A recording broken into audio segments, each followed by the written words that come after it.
കോയമ്പത്തൂരിൽ നിന്നും ഇവിടെ എത്തിച്ചേർന്ന പ്രഭു, അതുമാതിരി നമ്മുടെ മുൻകാലങ്ങളിൽ പ്രാണനാനന്ദ നമ്മളെ പഠിപ്പിച്ച നമ്മുടെ മുത്തശ്ശന്മാരില് ഇന്നും പൂവാന്മാരാണ് ആരോഗ്യമുള്ള നമ്മുടെ ഏക വ്യക്തി നമ്മുടെ മാണിക്കാട്ട് അദ്ദേഹത്തിന്റെ പരിപാടിയിലേക്ക് സ്വാഗതം ചെയ്തുകൊള്ളുന്നു.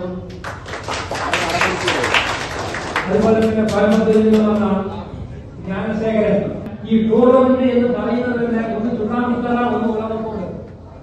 ആ കാലഘട്ടങ്ങളിൽ തന്നെ നല്ല രൂപത്തിൽ പ്രാവ് മത്സരം സംഘടിപ്പിച്ചിട്ടുള്ള മുതൽമുത്തച്ഛന്മാരിൽ തന്നെ വാപ്പായെന്ന് പറയും, ഉസനാരണ്ണൻ, ഇനിയും പഴയ ആളുകൾ ഇനിയുണ്ട്. എല്ലാവരുടെയും പേരുകൾ എനിക്ക് അറിയില്ല. നമ്മുടെ ക്ഷണം സ്വീകരിച്ചിട്ട് പാലക്കാടിന്റെ ചരിത്രത്തിൽ ആദ്യമായി ഇവിടെ 7 കമ്മിറ്റികൾ രൂപം കൊടുത്ത് അതിലെ എല്ലാ കമ്മിറ്റികളും ഈ 2 പേരെ തിരഞ്ഞെടുത്ത് ഇന്ന് ആ പ്രാവുകളുടെ കൂട്ടായ്മയ്ക്ക് വേണ്ടി ഒറ്റക്കെട്ടായി പ്രവർത്തിച്ചുകൊണ്ടിരിക്കുന്ന പാലക്കാടിലെ മുഴുവൻ കമ്മിറ്റികളെയും നമ്മൾ നേരിൽ ക്ഷണിക്കുകയുണ്ടായി. ആ ക്ഷണം സ്വീകരിച്ചുകൊണ്ട് എത്തിയിട്ടുള്ള തൂത്തുരാണി കമ്മിറ്റി, അതുപോലെ തന്നെ വെണ്ണക്കരയിലെ 2 കമ്മിറ്റികൾ, 2-3 അതുപോലെ മണപ്പുള്ളിക്കാവ്, കഞ്ചിക്കോട് ക്ഷണം സ്വീകരിച്ചുകൊണ്ട് എത്തിയിട്ടുള്ള മുഴുവൻ എന്റെ കൂടപ്പുറപ്പുകൾക്കും എന്റെ മുത്തച്ഛന്മാർക്കും നന്ദി രേഖപ്പെടുത്തിക്കൊള്ളും. கவர்மெண்ட் நடத்துறது சாதாரண விஷயம் இல்லை. நானும் கவர்மெண்ட் நடத்திருக்கேன். ஒரு கமிட்டி ரன் பண்ணி அது ப்ரைஸ் பண்ணுற வரைக்கும் கொண்டு வந்து எல்லாரும் இந்த ஹால் அசம்பிள் பண்ணி ப்ரைஸ் பண்ணி வந்து பெரிய விஷயம். நிறைய அறிவாளர்களுக்கும் தெரியும். கவர்மெண்ட்டில் பங்கேற்கிறவங்களுக்கும் அது கவர்மெண்ட்டில் வின் பண்ணவங்களுக்கும் எல்லாருக்கும் இந்த பிரதேஷ் கமிட்டி சார்பாக நான் நன்றி சொல்லிக்கிறேன். பாலக்காடு டிஸ்ட்ரிக்டில் நிறைய படம் வந்திருக்கு. இந்த வருஷம் கூட നല്ല റെക്കോർഡ് കൊടുത്തിട്ടുണ്ട്. അപ്പൊ നമ്മുടെ സുൽത്താൻ വേഴുകര നിങ്ങൾക്ക് എല്ലാവർക്കും അറിയാം. എന്റെ ഓർമ്മയിൽ തന്നെ ഞാൻ സൈക്കിൾ പപ്പടം വെക്കാൻ പോകുന്ന സമയത്ത് അവന്റെ വീട്ടിന്റെ മുന്നിൽ ഞാൻ നിൽക്കാറുണ്ട്. അയാൾ കഴിയില്ല ഞാൻ ആരാണെന്ന്. ഞാൻ പ്രാവിന്റെ പറവ് കണ്ട് നടക്കുന്ന ഒരു കാലഘട്ടം. അദ്ദേഹം പ്രാവിനെ മത്സരത്തിന് എന്ന് പറഞ്ഞ് വളരെ ഉഷാറായി നിൽക്കുന്ന ഒരു വ്യക്തിയാണ്. എന്റെ കാഴ്ചപ്പാടിൽ ഇന്ന് വരെ നടന്നിട്ടുള്ള എല്ലാ മത്സരങ്ങളിലും അദ്ദേഹം ഒരു പ്രൈസ് വാങ്ങിക്കാത്ത സ്റ്റേജുകള് വളരെ ദുർലഭമാണ്. ഇവിടെ നമ്മുടെ 4 ആളുകൾ, ഇവിടുത്തെ മാനേജ് ഡയറക്ടറായ നമ്മുടെ അതിൽ ഒരാളായ അബ്ദാലൻ, അതുപോലെ തന്നെ അഫ്സർ, അതുപോലെ തന്നെ നമ്മുടെ ചെറുപ്പക്കാരനായിട്ടുള്ള ആഷിംക, അതുപോലെ തന്നെ ഒരാളുടെ അനിൽ, ഇവരെല്ലാം ചേർന്ന് രൂപം കൊടുത്താണ് കല്യാൺ ടൂർണമെന്റ്. ഈ കല്യാൺ ടൂർണമെന്റ് അന്ന് നടന്ന അന്ന് മുതൽ ഈ നിമിഷം വരെ പ്രദേശ് ടൂർണമെന്റ് കല്യാണം വെച്ച് മാത്രമേ തിരിച്ചു വിടാറുള്ളൂ. കാരണം നമ്മൾക്ക് അത് ചെയ്തു തന്നിട്ടുള്ള സഹായങ്ങള് ചെറുതല്ല. കല്യാൺ ടൂർണമെന്റ് നടന്നുകൊണ്ടേയിരിക്കുമ്പോൾ നമുക്കൊരു ആശയം വന്നു, ഒരു ഗോൾഡ് ടൂർണമെന്റ് വെക്കണം. അപ്പൊ നമ്മളൊരു തീരുമാനം എടുത്തു. 7 മണിക്ക് ശേഷം പറക്കുന്ന 2 പ്രാവുകൾ ആരുടെ എല്ലാം പറഞ്ഞിട്ടുണ്ടോ ആ പ്രാവുകളെ വെച്ച് ഒരു ടൂർണമെന്റിൽ 5 പേരാണ് 7 മണി താണ്ടിയതെങ്കിൽ ആ 5 മാനിയും 7 മണി താണ്ടിയ ആ 7 കൂട്ടുകാർക്ക് ഒരു ദിവസം വിട്ട് അതിന് പത്തടിക്കുന്ന ആൾക്ക് സ്വർണം കൊടുക്കാം. അത് നമ്മൾ ഈ കല്യാണ ടൂർണമെന്റിന്റെ ആ കമ്മിറ്റി നല്ല രൂപത്തിൽ നടത്തിക്കൊണ്ടുവന്നു. ഒരു സുപ്രഭാതത്തിൽ നമ്മൾ നിർത്തിവെച്ചു.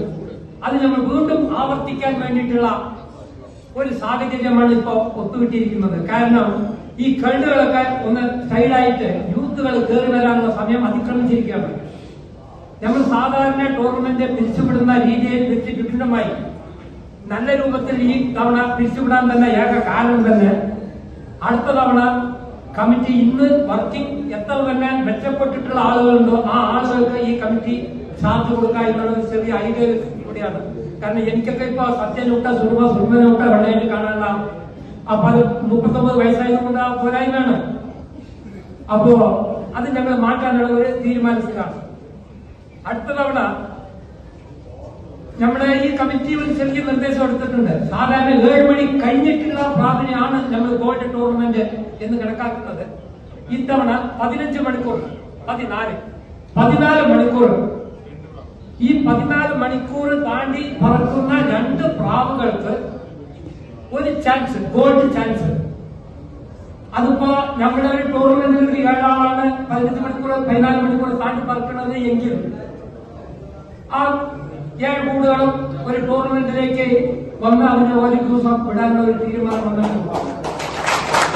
ഇന്ന് നിസാരമായി നമ്മൾ തള്ളിയ ഈ പ്രാവുകള് ഓൾ ഇന്ത്യ ലെവലിൽ പാലക്കാട് ജില്ലയെ ഉയർത്തിപ്പിടിക്കാനുള്ള ഒരു സാഹചര്യം പാലക്കാട് പ്രാവിന്റെ പേരിൽ വേൾഡ് ലെവലിൽ തന്നെ മുൻപന്തിയിൽ നിൽക്കുന്ന ഒരു സാഹചര്യം ഉണ്ടാക്കി തന്നത് ഈ പ്രാവാണ്.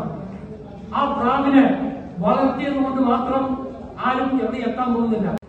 എന്റെ കുട്ടിക്കാലത്ത് പ്രാവ് ടൂർണമെന്റിന് വേണ്ടിയിട്ട് സ്വന്തം കയ്യിൽ നിന്നും ഭവനുകൾ ഓരോ മത്സരത്തിനും ഭവൻ കൊടുത്ത് ഭവൻ ടൂർണമെന്റ് നടത്തിയ പാലക്കാട്ടിലെ മുൻകാലത്തുള്ള വ്യക്തിയാണ് മാണിക്കട്ട്. അതിന്റെ പേര് ഒരു പുള്ളിയാണ് തന്നെ പവൻ പുള്ളി എന്ന് പറഞ്ഞു കഴിഞ്ഞാൽ അന്നത്തെ ആളുകൾ മുഴുവൻ അറിയാം.